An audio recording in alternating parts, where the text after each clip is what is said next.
খোয়াই শহরের ওপর একই রাতে 3টি মন্দিরের প্রণামী বাক্স এবং একটি ব্যবসায়িক প্রতিষ্ঠানের চুরির ঘটনায় ব্যাপক চাঞ্চল্যের সৃষ্টি হয়।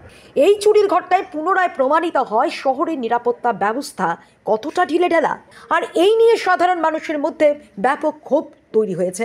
মঙ্গলবার রাতে সুভাষ পার্ক শ্রীকৃষ্ণ মন্দিরের ভেতর থেকে প্রণামী বাক্স তুলে নিয়ে পার্শ্ববর্তী একটি পুকুরের পাড়ে সেই প্রণামীর বাক্স ভেঙে লুট করা হয় প্রণামীর অর্থ।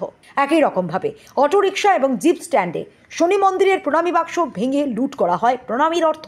তাছাড়া নৃপেন চক্রবর্তী এভিনিউ সংলগ্ন এলাকায় একটি মিষ্টির দোকানের তালা ভেঙেও চুরি করা হয়।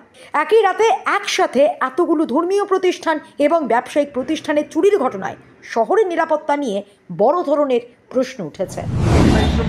মন্দিরের যে প্রণামী বাক্সটা গতকালকে চুরি হয়, এটা পিলারের সঙ্গে চেন যে বাঁধা ছিল, এই চেন কেটে চুরি করে নিয়ে যায়।